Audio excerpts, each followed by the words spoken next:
అందరూ తలలు వంచినట్లయితే ప్రార్థన చేసుకుందామండి. ప్రియ పరలోకమందున మా కన్న తండ్రి, ఈ ఉదయకాల సమయంలో తండ్రి, మేమందరం కూడా తండ్రి మీ సన్నిధిలో కూడుకోవడానికి తండ్రి మీరు మా జీవితాల్లో చేసిన మేలును బట్టి మీకే కృతజ్ఞత స్తుతులు యేసుక్రీస్తునామములో చెల్లిస్తున్నాం ప్రభువా. ఇగో తండ్రి, ఇక్కడ కూడి ఉన్న ప్రతి ఒక్క బిడ్డ కూడా తండ్రి ఎటువంటి అవసరతలతో తండ్రి ఎటువంటి ఆలోచనతో వచ్చి ఉన్నారో మీరు సమస్తం ఎరిగిన దేవుడు తండ్రి. కాబట్టి తండ్రి వారి జీవితాల్లో వెలుగుని నింపమని మిమ్మల్ని బ్రతమాలుకొంచున్నాం తండ్రి. తండ్రి ఇప్పుడు నేను నిలబడి పాఠం చెప్పుచుండగా తండ్రి సమయోచితమైన జ్ఞానాన్ని నాకు ఇవ్వండి. వినే మీ పిల్లలకు తండ్రి దాన్ని అర్థం చేసుకునే తండ్రి మేమందరం కూడా వాక్య ప్రకారం నడుచుకున్న వారుగా ఉండడానికి మీ కృప సహాయం దయచేయండి తండ్రి. సమస్త ఘనత మహిమ మీ నామానికే చెల్లించుకుంటూ తండ్రి ఈ ప్రార్థన తండ్రి యేసుక్రీస్తు నామంలో చెల్లించుకుంటూ మీకు కృతజ్ఞత స్తుతులు చెల్లిస్తున్నాం తండ్రి. ఇదిగో తండ్రి, మా జీవితంలో ఇంకేమైనా లోటుపాట్లు ఉంటే సరి చేసుకోవడం మీ కృప సహాయం దయచేయమని మా ప్రభువును మా రక్షకుడు యేసుక్రీస్తు నామములో అడిగి వేడుకుంటాం మా కన్న తండ్రి. ఆమేన్. ప్రభు నామమును బట్టి మీ అందరికీ వందనాలండి. ఏమండి, సరిపోయిందండి? సరే, పాఠంలోకి వెళ్ళిపోదామండి. మీరు సెల్ చూసినట్లయితేనండి, పోయిన వారం ఒక చిన్న పిల్లోడు టీచర్ గారు ఒక దెబ్బ వేసారి చనిపోయాడండి. మీరు అందరు చూసారో లేదో కానీ ఒక టీచర్ గారు, ప్రైవేట్ స్కూల్ అండి, అది ప్రైవేట్ స్కూల్ అయితే ఒక టీచర్ గారు ఏం చేశారంటే హోంవర్క్ చేయలేదని పిల్లవాడిని దగ్గర పిలిచి నీ బట్టలు ఇప్పిస్తాను అని భయపెట్టి ఎందుకు చేయలేదని గోప మీద ఒకటి పట్టడం జరిగిందండి. దాంతో ఏం జరిగిందంటేనండి, పిల్లవాడు అక్కడికక్కడ కుప్పుకొని టీచర్ గారు ఒళ్ళో పడిపోయాడండి. వెంటనే చనిపోయాడండి పిల్లవాడండి. ఒక 6 సంవత్సరాలు ఉంటాయేమోనండి, సుమారు 6 సంవత్సరాలు ఉంటాయండి. ప్రియమైన దేవుని పిల్లలారా, ఎవరిని ఉద్దేశించి మాత్రం కాదు కానండి, సమాజంలో జరిగిన పరిస్థితి మీకు చెప్తున్నానండి. అంటే ఆ పరిస్థితి ఎందుకు పిల్లవాడు అంత ఒత్తిడికి ఎందుకు గురైపోయాడంటేనండి, పిల్లవాడు బాగా చదవాలని తల్లిదండ్రుల ఆలోచన అండి. ఏ తల్లిదండ్రులకైనా నా పిల్లవాడు బాగా చదవాలని ఆలోచన ఉంటుందండి. అందుకు ఏం చేస్తున్నారంటేనండి, చిన్నప్పటి నుండి పిల్లవాడి మీద ఒత్తిడి పెంచేస్తున్నారండి. అంటే వాడి మైండ్ కెపాసిటీ ఎంత ఉంది, వాడి బాడీ తట్టుకునే పరిస్థితి ఎంత ఉందని మనిషి ఆలోచించట్లేదండి. సమాజంలో నా పిల్లవాడు గొప్పగా బతకాలి, అందరికంటే నా పిల్లవాడు గొప్పగా బ్రతకాలి, మంచి జ్ఞానిగా బ్రతకాలని ఒక ఆలోచనతో ముందుకెళ్ళినప్పుడు ఏమవుతుందంటేనండి, ఒత్తిడి అనేది పెరిగిపోతుందండి. ఈరోజు ప్రైవేట్ స్కూల్లో చూసినట్లయితేనండి చాలా భయంకరంగా వాళ్ళకి పాఠాలు నేర్పిస్తున్నారండి. పిల్లవాడు ఎంత ఉంటాడండి, బ్యాగ్ ఎంత ఉంటుందండి, పోయలేని స్థితిలో ఉంటాడండి పిల్లవాడు. మరి వేలకు వేలు పెట్టి పిల్లవాడి వయసుకు కాకుండా మించిన జ్ఞానాన్ని పెంచేసరికి ఏమవుతుందండి, వాడు తట్టుకోలేకపోతున్నాడండి. తట్టుకోలేకపోవడం వల్ల ఏమవుతుందండి, ప్రాణాలు కోల్పోయే స్టేజ్కి వెళ్ళిపోతున్నాడు. కాబట్టి ప్రియమైన దేవుని పిల్లలు నేను చెప్పదలుచుకునేది ఏంటంటేనండి, ఇప్పుడు వాడి పరిస్థితిని బట్టి, అంటే గవర్నమెంట్ స్కూల్లో నేర్పిస్తున్నారు, ప్రైవేట్ స్కూల్లో నేర్పిస్తున్నారండి. అయితే గవర్నమెంట్ స్కూల్లో ఏంటంటే అంత ఒత్తిడి ఉండదండి. ఫర్ ఎగ్జాంపుల్ వేలకు వేలు ఫీజులు ఇచ్చి మన పిల్లోడిని ఏం చేస్తున్నామంటే మంచి జ్ఞానిగా తీర్చమని మనం అనుకుంటున్నామండి. కానీ వాళ్ళు ఏం చేస్తున్నారండి, ఒత్తిడిని పెంచేస్తున్నారండి పిల్లల మీద. దానివల్ల చావుకు కూడా దగ్గరగా వెళ్ళిపోతున్నారండి. ఒకటి. రెండోది ఏంటంటే, ఫర్ ఎగ్జాంపుల్ మనం ఒకసారి కోటేశ్వర గారు చెప్పారండి. ఏమని చెప్పారంటే, నా కుమార్తె ప్రైవేట్ కాలేజీలో చదువుకొని మంచి మార్కులు సంపాదించారు. గవర్నమెంట్ స్కూల్లో చదువుకొని మంచి మార్కులు సంపాదించారండి. ఒకసారి టాలీ చేసుకుంటారండి. లేఖనా తల్లికి మా ఇంటి పక్కన ఒక అమ్మాయి ఉందండి. ఆ పిల్లని లేఖనాన్ని టాలీ చేసుకుంటే ఒకే క్లాసు ఫ్రెండ్స్ అండి. ఆ అమ్మాయి ఏమో మామూలుగా ప్రైవేట్ కాలేజీలో చదువుకుందండి. లేఖన గవర్నమెంట్ స్కూల్లో కాలేజీలో చదువుకుందండి. అయితే ఇద్దరికి ఒక మార్కే తేడా వచ్చిందండి. గవర్నమెంట్ స్కూల్లోనే ఒక మార్కే వచ్చింది, అక్కడ వేలు ఖర్చు పెట్టి ఒక మార్కే తేడా వచ్చిందండి. అంటే డబ్బున్న వాళ్ళు వాళ్ళ ఇష్టం అనుకోండి, అంటే నేను చెప్పదలుచుకునే నా ఉద్దేశం ఏంటంటేనండి, చిన్న వయసు నుండి వాళ్ళ మీద ఒత్తిడి పెంచేటప్పటికి ఏమవుతుందంటేనండి, వాళ్ళు దాన్ని తట్టుకోలేకపోతున్నారు. తట్టుకోకపోవడం వల్ల ప్రణయ్ తేజ కుర్రోడి పేరండి, చిన్నపిల్లోడి పేరు, అలాగే చనిపోయాడండి. అంటే బయట ఉన్న సమాజంలో ఉన్న పరిస్థితి మీకు వివరించానండి నేను. అంటే అలా అని ఇక్కడ ఉన్న వాళ్ళని చదువుకోవద్దని నా ఉద్దేశం అది కాదండి. అంటే నేను ఇప్పుడు ఎలా ఉంటుందంటే, ఇప్పుడు స్వప్న గురించి చెప్తే ఎలా ఉంటుంది, నేనేం చెప్పిన ఎలా ఉంటుందండి, స్వప్న అన్నట్టు ఉంటుందండి. అంటే అలా ఎవరైనా అర్థం ఇప్పుడు ఇక్కడ చెప్పడం వల్ల మమ్మల్ని అన్నారని ఆ ఉద్దేశం ఎవరికైనా వస్తుందేమని చెప్తున్నానండి. బయట ఉన్న పరిస్థితి ఎలా ఉంది కాబట్టి అని మీతో నేను పంచుకుంటున్నానండి. అది నా ఉద్దేశం అండి. సరే అండి, పాఠంలోకి వెళ్ళిపోదామండి. దేవునికి అసలు ఎందులో ఆనందం ఉందండి? ఈరోజు పాఠం, దేవునికి దేనిలో ఆనందం ఉంది అసలు. ఏమండి, ఇంకోటండి, ఈ పిల్లలు ఇంగ్లీష్ మీడియం చదివించి పిల్లలు ఉన్నారు చూడండి, వాళ్ళు కూడా మాస్టర్లేనండి. మీకు అర్థమైందండి విషయం. వాళ్ళకి ఇంటి దగ్గర ఖాళీ లేక ఇంగ్లీష్ మీడియంలో జాయిన్ చేస్తున్నారండి. వాళ్ళు వెళ్ళి అక్కడ ఎంతమంది పిల్లలు చెప్తారండి, బోల్డ్ మంది పిల్లలే చెప్తారు, వాళ్ళు మాస్టర్సే. కానీ ఏంటంటే ఇబ్బంది విషయం ఏంటంటేనండి, వీళ్ళ పిల్లలకి చెప్పుకోవడానికి టైం ఉండదండి. అప్పుడు ఏమవుతుందండి, వీళ్ళు కష్టపడిన జీతంలో వాళ్ళకి చెల్లించాల్సి వస్తుందండి.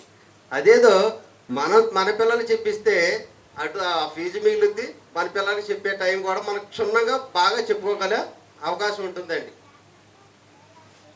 లేకపోతే వాక్యంలోకి వెళ్ళిపోతున్నామండి. ఏమండి, ఇర్మియా పత్రిక ఒకసారి అండి, ఇర్మియా గ్రంథము.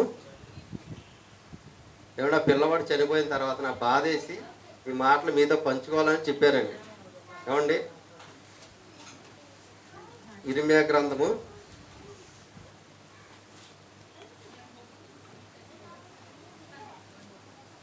9వ అధ్యాయం అండి.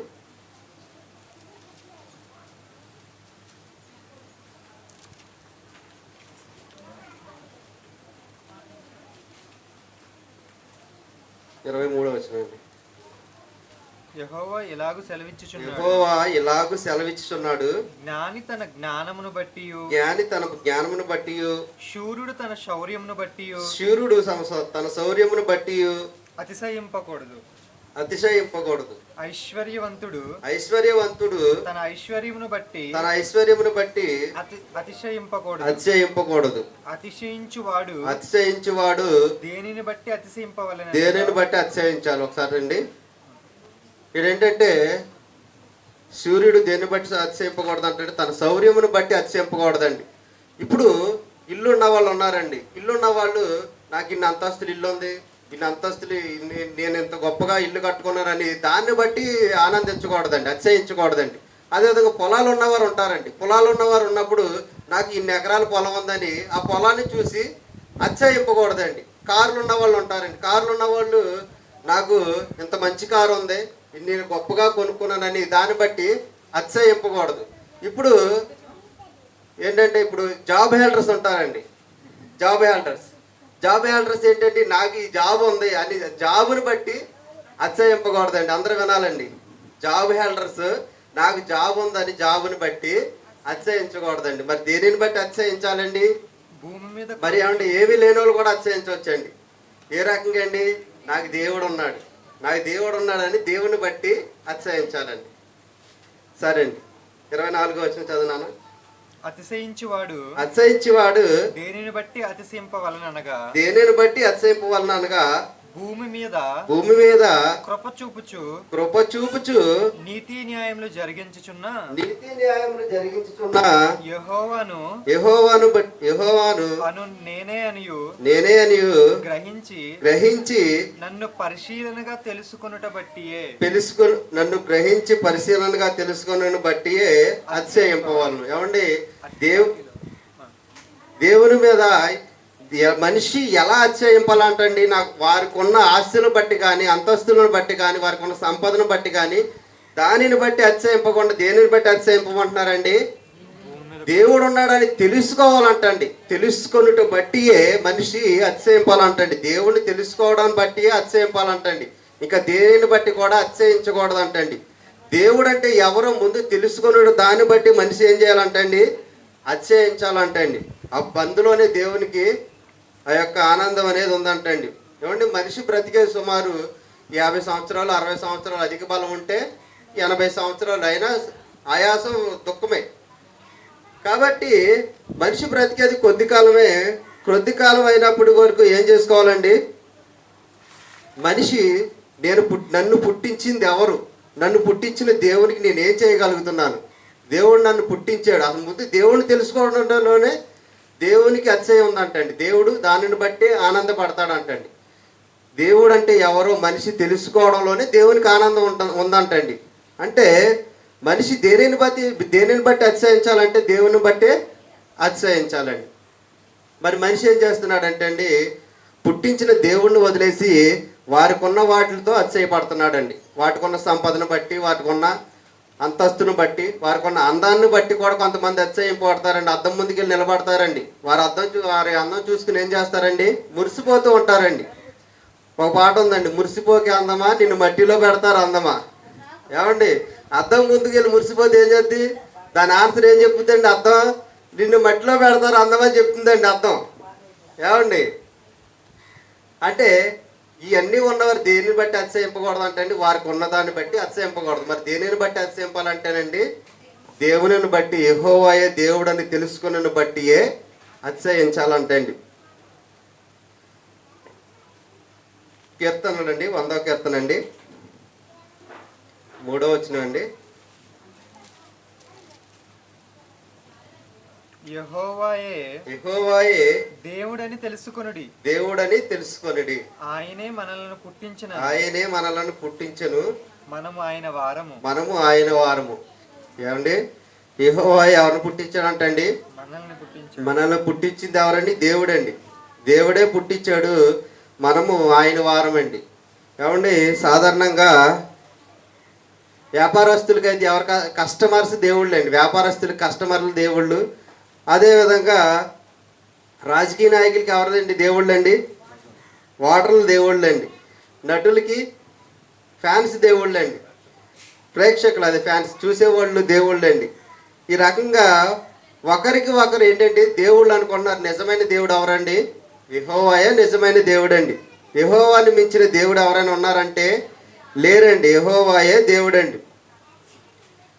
కానీ ఈనాడు పరిస్థితి ఎలా ఉందంటేనండి, ఒక గ్రామానికి ఒక సర్పంచ్ ఉంటాడండి, ఒక మండలానికి ఒక ఎంఆర్ఓ ఉంటారండి, ఒక జిల్లాకి ఒక కలెక్టర్ గారు ఉంటారండి, ఒక రాష్ట్రానికి ఒక పిఎం ఒక సీఎం మాత్రం ఉంటారండి, ఒక దేశానికి ఒక పిఎం మాత్రం. అంటే మనం చూసుకున్నట్లయితేనండి, ఒక గ్రామానికి ఒక్కరే, ఒక మండలానికి ఒక్కరే, ఒక జిల్లాకి ఒక్కరే, ఒక రాష్ట్రానికి ఒక్కరే, ఒక దేశానికి ఒక్కరే. కానీ పరిస్థితి ఎలా ఉందంటేనండి, దేవుళ్ళు మాత్రం అనేకంగా ఉన్నారండి.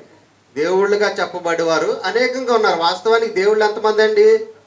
ఒక్కడండి. ఒకసారి రామానుజాచార్య గారు ఒక ఆయన ఉన్నారండి, హిందూ పెద్ద అండి. ఆయన ఏం చెప్పారంటే అండి, దేవుడు ఒక్కడని చెప్పారండి. కానీ పలానా ఆయన అని ఏం చెప్పలేదండి.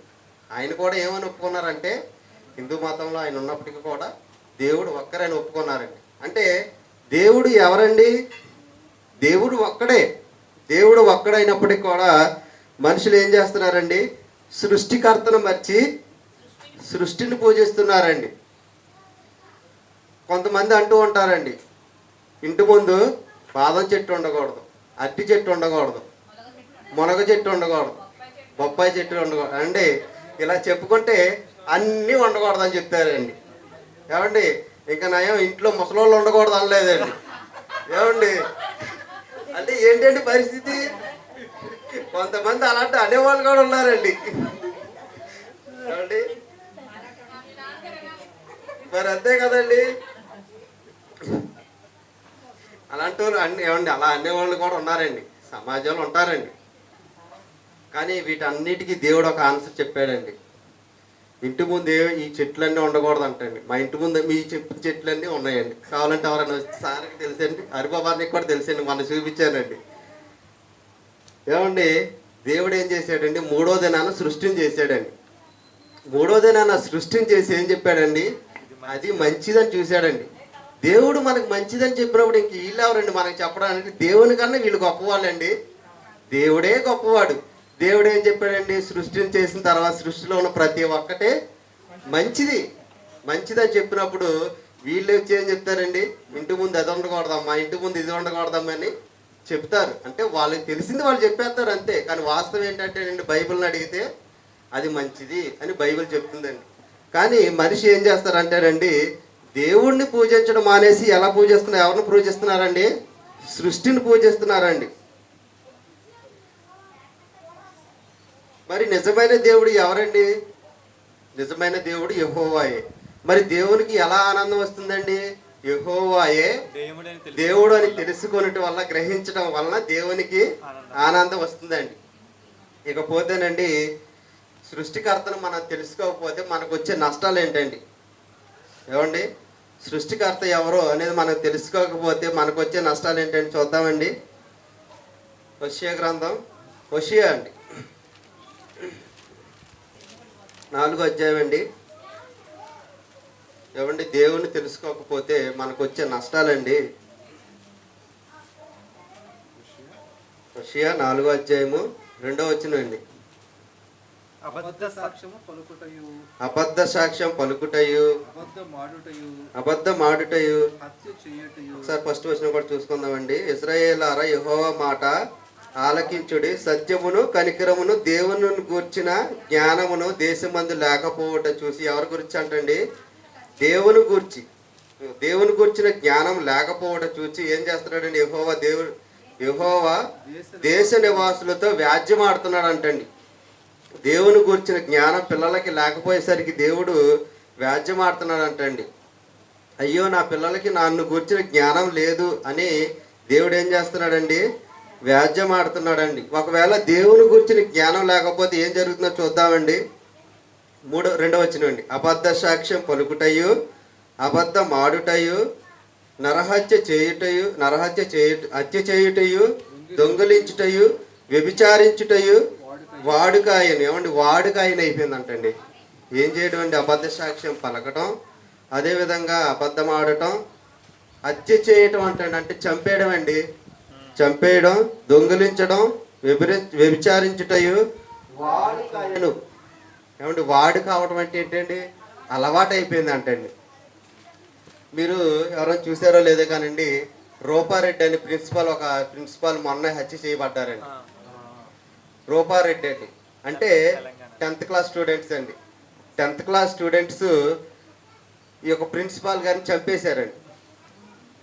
ఎందుకు చంపేశారండి అంటే ధనం కోసం చంపేశారండి. ఇకపోతే వీళ్ళకి ఎలా వచ్చిందండి ఈ ఆలోచన? వీళ్ళు ఎందుకు చంపేవలసి వచ్చిందండి అంటే దేవుని గురించిన జ్ఞానం వీళ్ళకి లేదండి. అదే చెప్తున్నాడండి దేవుడు. దేవుని గురించి జ్ఞానం లేకపోవడం వల్ల 3వ వచనం చూడండి ఒకసారి. అబద్ధం ఆడేటయు, హత్య చేయటయు. అంటే దేవుని గురించి జ్ఞానం లేనప్పుడు వీళ్ళు ఏం చేస్తారంటే వారికి నచ్చినట్టు వాళ్ళు నడుచుకోవడం అనేది, ప్రవర్తించడం అనేది జరుగుతుందండి. అదే సంఘటన ఈరోజు జరిగిందండి. అక్కడ తెలంగాణలో రూపారెడ్డి అనే వ్యక్తిని ఒక ప్రిన్సిపాల్ గారిని స్టూడెంట్స్ ఇద్దరు చంపేశారండి. అంటే వీళ్ళకి దేవుని గురించి జ్ఞానం లేదు. వాళ్ళ తల్లిదండ్రులు కూడా దేవుని గురించిన జ్ఞానం వీళ్ళకి నేర్పించలేదండి. దేవుడు పలానా ఆయన ఇలా ఉంటాడు, మనం ఇలా తప్పు చేస్తే ఇలా శిక్షణ పొందుతాము అని వీళ్ళ తల్లిదండ్రులు వీళ్ళకి చెప్పకపోవడం వల్ల ఏం జరిగిందండి? ఈ హత్య అనేది జరిగి ఉంటుందండి. ఏమండి, మనం పోయినసారి మూలపాఠాలు నేర్చుకున్నామండి. 12వ లెసన్ అండి. పరీక్షలో కూడా వచ్చిందండి. ఏమో నేర్చుకున్నామండి మూలపాఠాలు? ఏ అంటే యాపిల్ అని చెప్తున్నారు, ఆ అంటే అమ్మని చెప్తున్నారు. కానీ దాని మూలపాఠం, దాని యొక్క మూలం అనేది ఎవరో చెప్పట్లేదండి. ఏ అంటే యాపిల్ దగ్గరికి వెళ్ళి ఆగిపోతున్నారండి. ఏమండి, యాపిల్ తిన్నవాడికి ఇది యాపిల్ అని చెప్పాల్సిన అవసరం లేదండి.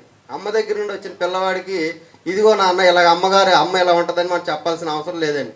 కానీ మనిషి ఏం చేస్తాడండి? మూలపాఠాలు చెప్పడం మర్చిపోయాడండి. దాని యొక్క మూలం, యాపిల్ యొక్క మూలం ఎవరండి? దేవుడు. అమ్మకి పుట్టించిన మూలం ఎవరండి? దేవుడు. కానీ ఇలా దేవుని కూర్చిన జ్ఞానము మనుషుల్లో లేకపోవడం వల్ల మనుషులు ఎలా మారిపోతున్నారండి?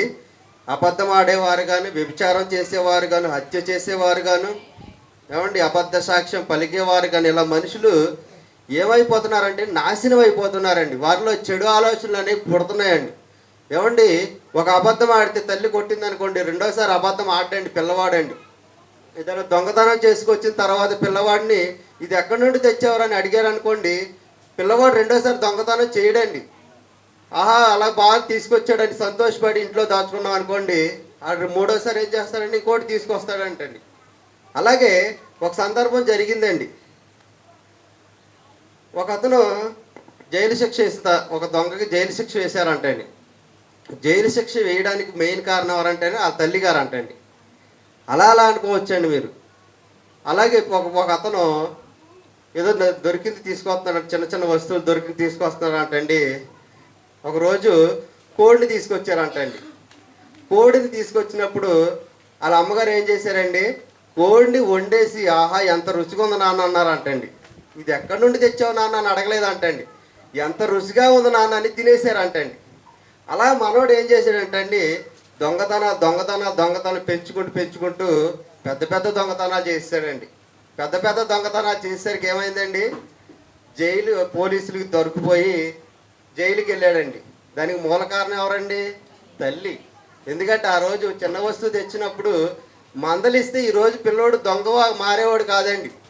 అదేవిధంగా ఆ రోజు కోడి మాంసం కొరకు బాగుందని తిన్నారు, కానీ నాన్న ఇది ఎవరి కోడి, ఎందుకు తెచ్చావు, ఎక్కడి నుండి తెచ్చావని ఆ రోజు తల్లి మందలిచ్చినట్లయితే ఈరోజు పిల్లవాడు గజ్జి దొంగగా మారడండి. ఏమండి 3 సంవత్సరాల నుండి కష్టపడుతున్నామండి పిల్లలదండి. ఏమండి ఈ ప్రోత్సాహం సార్ ఫస్ట్ పెట్టేస్తే దానికి వెనకాల మనందరం కూడా సభ్యులుగా ఉన్నామండి. సార్ చెప్పేది కూడా ఒకటేనండి, నేను ప్లాట్ఫారం క్రియేట్ చేస్తాను అంతే, దాన్ని నేర్పించేది మీరే అని చెప్పడం అనేది జరుగుతుందండి. కానీ ఏమండి ఈరోజు పిల్లలు అలా నేర్చుకుంటున్నారంటే దేవుడు మనకు చేసిన, మన జీవితాల్లో చేసిన ఒక అద్భుతంగా చెప్పుకోవచ్చండి. ఎందుకంటేనండి ఈరోజు పిల్లలు బయటికి వెళ్తే ఎలా మారిపోతున్నారో తెలియట్లేదండి. ఇంకో విషయం అండి, గంజాయి బ్యాచ్గా మారిపోతున్నారండి. చిన్న 10th క్లాస్ నుండి గంజాయి అనేది అలవాటు అయిపోతుందండి. మరి వాళ్ళకి ఎందుకు అలా మారిపోతున్నారంటేనండి దేవుని భయం లేకనండి. ఏమండి దేవుని గురించిన జ్ఞానం లేకనే వారు అలా మారిపోవడానికి కారణమండి. ఏమండి అదేవిధంగా 6వ వచనం చూసుకుందామండి. నా జనులు జ్ఞానము లేని వారై నశించుచున్నారు, నీవు జ్ఞానమును విసర్జించుచున్నావు కనుక. ఏమండి ఏం చేస్తున్నారంటే అండి, జనులకి ఏం లేదంటండి, జ్ఞానం లేక నశించుచున్నారండి. ఎవరిని గురించి జ్ఞానం లేక నశించుచున్నారండి, దేవుని గురించిన జ్ఞానం లేక నశించుచున్నారండి. నీవు జ్ఞానమును విసర్జించుచున్నావు గనుక నాకు యాజకుడు కాకుండా నేను నిన్ను విసర్జించును. ఏమండి యాజకుడిగా ఉన్న నిన్ను విసర్జించడం అంటే ఏంటండి, అంటే నువ్వు ఒక పాస్టర్గా ఉన్నావు, కానీ నువ్వేం చేస్తున్నావండి, నీకు దేవుని గురించి జ్ఞానం లేదు నీ దగ్గర. అంటే నీ దగ్గర ప్రవర్తన సరిగ్గా లేదు. దేవుని గురించి జ్ఞానం అంటే ఏదో మాటలు చెప్తున్నారు, కానీ దేవుని గురించిన జ్ఞానం లాగంటే తనలో ఏం లేదండి, ప్రవర్తన లేదు. కాబట్టి నువ్వు యొక్క యాజకుడిగా తప్పిస్తానంటే నీకు దేవుని యొక్క మాటలు చెప్పే స్థితిని నిన్ను పక్కకు పంపించేసి ఏం చేస్తాను అన్నాడండి, ఈ యొక్క భ్రష్టాత్మక అప్పచెప్తాను అన్నట్లుగా ఉందండి ఇక్కడ. ఏమండి తప్పిస్తానంటే దాని అర్థం విసర్జిస్తానంటే దీన్ని తీసి పక్కన పెట్టేస్తానని అర్థం అండి. కనుక నాకు యాజకుడు కాకుండా నేను నిన్ను విసర్జింతును. నీవు నీ దేవుని ధర్మశాస్త్రం మర్చితివి, దేవుని యొక్క ధర్మశాస్త్రాన్ని మర్చితివి కనుక నేను నీ కుమారులను మర్చుతును. ఏమంటే కుమారులు మర్చిపోవడం అంటే ఏంటండి, కుమారుల మీద శాపం వస్తుందని కాదండి ఇక్కడండి. ఇతను చేసిన దానికి పిల్లల మీద కూడా ఏమొస్తుందంటే అండి, పిల్లలు మర్చిపోవడం అంటే వారు కూడా క్రమశిక్షణలో లేకుండా పరిస్థితి చేయి దాటిపోద్దని అర్థమండి. ఏమండి తండ్రి యాజకుడిగా లేరనుకోండి, పిల్లవాడు ఎలా మారిపోతాడు. ఒక పాస్టర్గా ఉన్నామండి, మనం దేవుని పిల్లలుగా ఒక పాస్టర్గా దేవుని మాటలు చెప్పేవారుగా ఉన్నాం కాబట్టి మన పిల్లలు నేర్చుకుంటున్నారండి. అదే మనం ఒక తాగుబోతుగా ఉన్నాం అనుకోండి, మన పిల్లలు ఎలా తయారవుతారండి, తాగుబోతులుగా తయారైపోతారండి. అదే దీని యొక్క భావం ఏంటి, దీని యొక్క భావం ఏంటంటే నువ్వు యాజకుడిగా లేవు కాబట్టి నీ పిల్లలు కూడా నేను మర్చిపోతానంటే నీ పిల్లలు కూడా ఎలా మారిపోతారంటండి, తాగుబోతులుగా మారిపోతారు. నువ్వు తాగుబోతుగా అయిపోయి నువ్వు నన్ను మర్చిపోయావు కాబట్టి నీ పిల్లలు కూడా నన్ను మర్చిపోయి దేశ దుమ్మర్లై తిరుగుతారన్నట్టుగా దీని యొక్క భావం అండి. ఏమంటే దేవుని యొక్క జ్ఞానం లేకపోవడం వల్ల మనిషి ఎంతగా తెగించాడండి. దేవుని యొక్క జ్ఞానం లేకుండా మనిషి నాశనం అయిపోతున్నాడండి. అదేవిధంగా వ్యభిచారిగా మారిపోతున్నాడు. ఏమండి భయంకరమైన అబద్ధాలు చెప్తున్నాడు, దొంగతనాలు చెప్తున్నాడు. ఇవన్నీ చేసి ఎలా మారిపోయినాయి అంటండి, అతనికి వ్యసనంగా మారిపోయినాయి అంటండి. అవన్నీ ఉండటం వలన నా జనులకు నన్ను గురించిన జ్ఞానం లేదు కాబట్టి ఏం చేస్తానంటున్నాడండి దేవుడు, నశిస్తానంటున్నాడు, నశింపచేస్తానంటున్నాడు, వారిని విసర్జిస్తానంటున్నాడు. అదేవిధంగా వారి పిల్లలను కూడా విసర్జిస్తాను అంటున్నాడండి. ఏమండి, మనం అందరం భక్తిలోకి రావడానికి దేవుడు పనిచేస్తున్నాడండి, యేసుప్రభులు వారు పనిచేస్తున్నారు, పరిశుద్ధాత్మ దేవుడు కూడా పనిచేస్తున్నాడు. వీరి యొక్క ఆలోచన ఒకటే, ఏంటంటేనండి, వీళ్ళందరూ నా జ్ఞానం నేర్చుకోవాలి, వీరందరూ నా పిల్లలు, రేపు పొద్దున నా దగ్గర రావాలని ఒక ఆలోచనతో దేవుడు పనిచేస్తున్నాడు, యేసుప్రభులు వారు పనిచేస్తూ పరిశుద్ధాత్మ దేవుడు కూడా పనిచేయడం అనేది జరుగుతుందండి.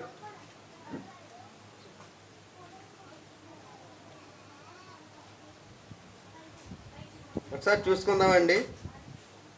యోహాను సువార్త 5వ అధ్యాయము 17వ వచనం అండి.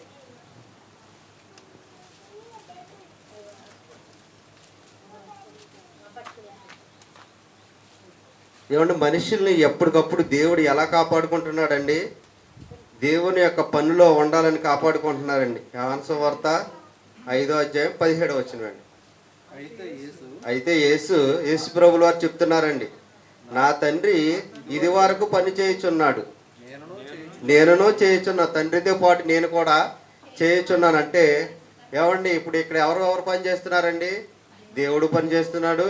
అదేవిధంగా యేసు ప్రభుల వారు కూడా మనల్ని దేవుని యొక్క పనిలో ఉంచడానికి పని చేస్తున్నారండి. అలానే పరిశుద్ధాత్మ దేవుడు మనతో పని చేయట్లేదండి, పని చేస్తున్నారని. అంటే మనం దేవుని యొక్క క్రమశిక్షణలో బ్రతకాలని దేవుడు పనిచేస్తున్నాడు, పరిశుద్ధాత్మ దేవుడు అదేవిధంగా యేసు ప్రభుల వారు కూడా పని చేస్తున్నారండి. కానీ మనిషి ఏం చేస్తున్నారంటే, వీళ్ళందరూ కష్టపడినా సరే దేవుని కూర్చున్న జ్ఞానం లేక తనకి ఇష్టానుసారంగా బ్రతకడం అనేది జరుగుతుందండి. మనిషి దేవుని కూర్చున్న జ్ఞానం లేనప్పుడు ఏమైపోతాడంటండి, నాశనం అయిపోతాడండి. మరి మనం దేవునితో ఎలా మాట్లాడాలండి, దేవుని యొక్క ఆలోచనలు మనకు తెలియాలంటే నిరంతరం బైబిల్ చదవాలండి.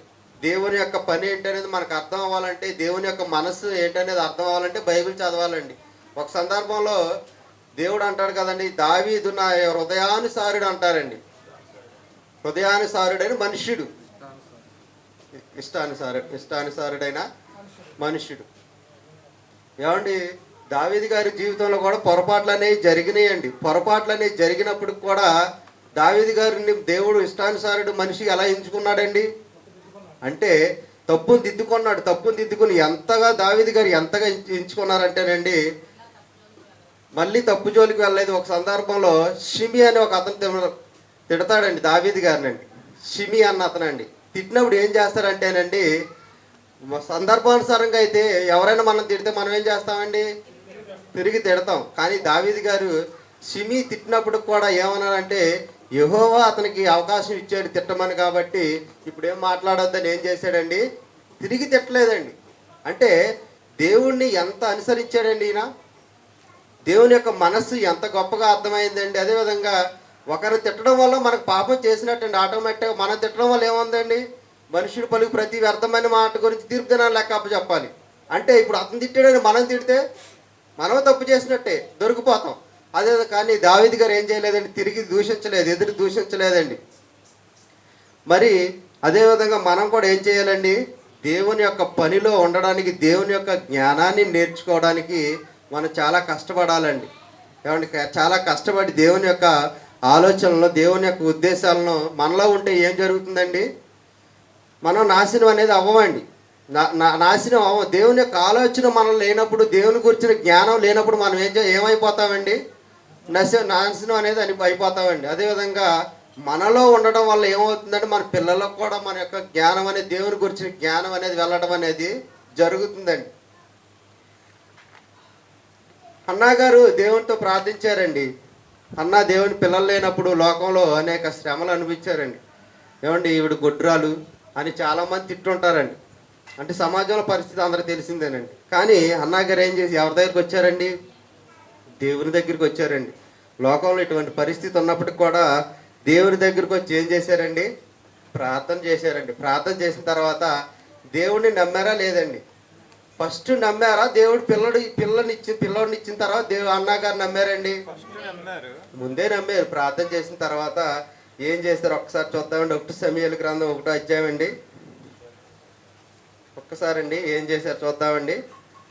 అప్పటి వరకు దుఃఖించడం అనేది జరిగిందండి. 1 సమూయేలు గ్రంథం 1వ అధ్యాయము 18వ వచనం అండి. ఆమె అతనితో నీ సేవకురాలనైన నేను నీ దృష్టికి కృపనొందుదును గాక అనెను. తరువాత ఆ స్త్రీ తన దారిని వెళ్ళిపోయి భోజనం చేయొచ్చు నాట నుండి దుఃఖముఖిగా ఉండటం మానేసింది అంటండి. ప్రార్థన చేయని తర్వాత ఏం చేసిందండి? బాధపడటం వదిలేసిందండి. ఎందుకంటే దేవునికి అప్పచెప్పేసిందండి. తనలో ఉన్న బాధను ఏం చేసిందండి? దేవుడా నీవే ఉన్నావని దేవునికి వదిలేసిన తర్వాత హాయిగా వెళ్ళి ఏం చేసిందండి? భోజనం చేసిందని అంట. చూడండి ఒకసారి. దేవుని దగ్గరికి వెళ్ళి తర్వాత వేగరమే లేచి యెహోవాకు మొక్కి తిరిగి రామాలోకి తన ఇంటికి వచ్చిరి. అంతటా ఎల్కానా కూడగా ఆమె యెహోవా ఆమెను జ్ఞాపకం చేసుకొనును. యెహోవా ఆమెను అంటే సరిపోద్దండి. ఏమంటే దుఃఖముఖరాలై మానేసింది అంటండి. ఎందుకు మానేసిందండి? దేవుని మీద నమ్మకం వచ్చిందండి. ఈ హన్న దేవుడు నాకు ఇవ్వగలడని ముందే దేవుడు కార్యం జరిగిన తర్వాత కాదండి విశ్వాసం ఉంచింది. జరగక ముందే విశ్వాసం ఉంచడం వల్ల ఈమె జీవితంలో మేలనేది జరిగిందండి. అదేవిధంగా మనం భ్రష్టులు అయిపోయిన తర్వాత దేవుని దగ్గరికి వచ్చి దేవుడా నా పరిస్థితిని మార్చండి అని మనం కోరుకోవడం కాదండి. దేవుని దగ్గరికి రాకముందే, దేవుడు మన కష్టాలు రాకముందే, మన కష్టాలు అనేవి రాకముందే మనం ఏం చేయాలండి? దేవుని దగ్గరికి వచ్చి మొరపెట్టాలండి. తండ్రి నా పరిస్థితి ఇది, తండ్రి నా పరిస్థితి నీవు మాత్రమే తీర్చగలవని మన దేవుని వద్ద ఎప్పుడైతే మోకరించి ప్రార్థన చేస్తామో దేవుడు ఏం చేస్తాడండి? సమస్త పరిస్థితిని కూడా మార్చేస్తాడండి. దేవుని దగ్గరికి వచ్చేసి చేతులు ఎత్తేయాలండి. చేతులు ఎత్తేయడం అంటే హల్లెలూయా హల్లెలూయా అని చెప్పడం కాదండి. ఏమండి చాలామంది ఏం చేస్తారంటే దేవుని దగ్గరికి వచ్చేసి హల్లెలూయా హల్లెలూయా గంట చెప్తారండి. ఈ లోపల చేయి నొప్పి వస్తాయి, నిద్ర వస్తుందండి, వాక్యం ఏం చెప్పారో అర్థం కాదండి. అదే జరుగుద్దండి సమాజంలో. అంటే దేవుని దగ్గర చేతులు ఎత్తడం అంటే ఏంటంటే తండ్రి నాకు ఎటువంటి బలహీనుని తండ్రి, నాకు ఎటువంటి శక్తి లేదు తండ్రి, నీ దయ వల్ల నేను బ్రతుకుతున్నాను తండ్రి అని దేవుని దగ్గరికి వచ్చి చేతులు ఎత్తేసి ప్రార్థన చేస్తే జరగని కార్యాలు కూడా జరుగుతాయండి. కాబట్టి ప్రియమైన దేవుని పిల్లలారా, మన విశ్వాసం ఎలా ఉండాలండి? దేవుని మీద ఉండాలి. మన ఆలోచన, మన జ్ఞానం ఎవరితో ఉండాలండి? దేవునితోనే ఉండాలి. ఈనాడు దేవుని భయం, దేవుని యొక్క జ్ఞానం మనిషిలో లేకపోవడం వల్ల ఏం జరుగుతుందండి? హత్యలు, మరణాలు, ఈ యొక్క దొంగతనాలు ఇవన్నీ జరగడం అనేవి బాగా జరుగుతున్నాయండి. కొన్ని సంవత్సరాలుగా ఏం జరుగుతుందండి? మన దేశంలోనే చర్చిలు మూసేయడం కానివ్వండి, క్రైస్తవులను చంపేయడం కానివ్వండి జరుగుతున్నాయండి. ఏమండి కొన్ని సంవత్సరాలు ఎందుకు చెప్పానండి? ఇప్పుడు చెప్పాను అనుకోండి, ఈ మధ్యకాలం అన్నా అనుకోండి, ఇప్పుడున్న ప్రభుత్వానికి కోపం. అవునా కాదండి? ఇది కొన్ని సంవత్సరాలుగా జరుగుతుంది అంటే ఏమవుతుందండి? ఏ ప్రభుత్వానికి కోపం రాదండి. కాబట్టి అండి కొన్ని సంవత్సరాలుగా ఈ యొక్క జరుగుతుందండి. ఏమండి డీజే సౌండ్లు పెట్టుకుంటే ఎవరు మాట్లాడరండి. ఈ యొక్క బ్రాందీ షాపులకి వెళ్ళి విచ్చలవిడు మందు తాగితే ఎవరూ మాట్లాడరండి.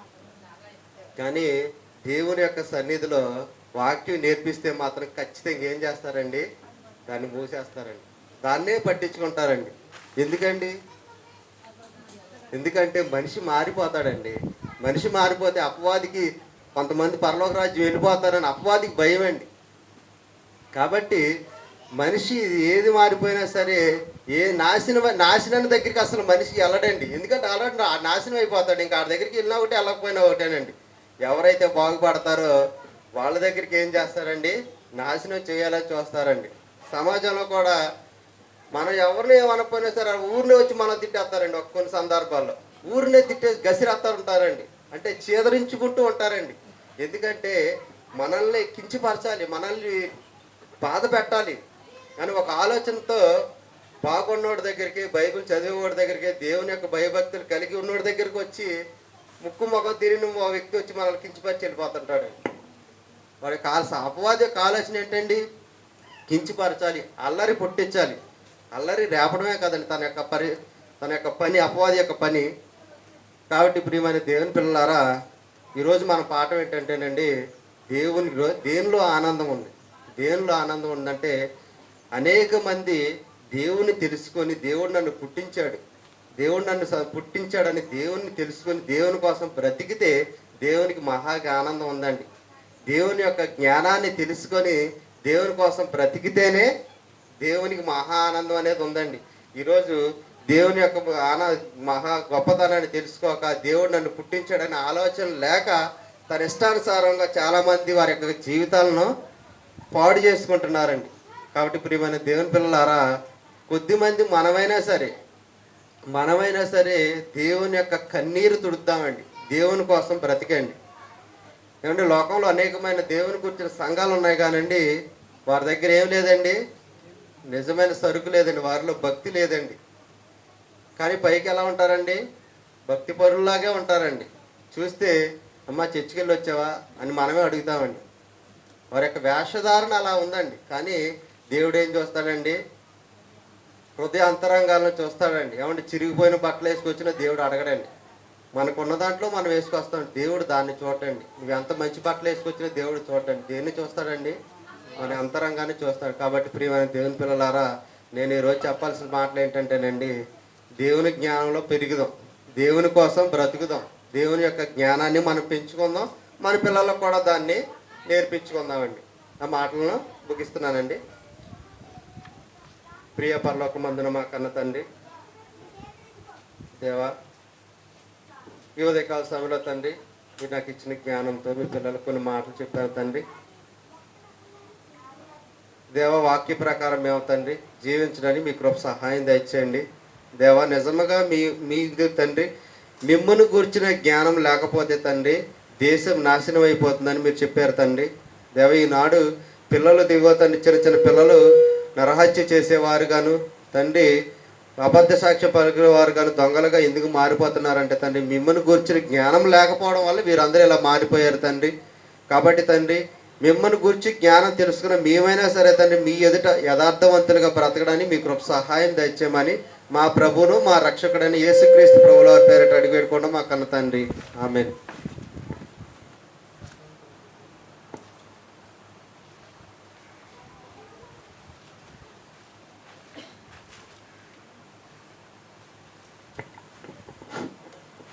చిన్న ప్రార్థన చేసుకున్నాను. రాత్రి సమయం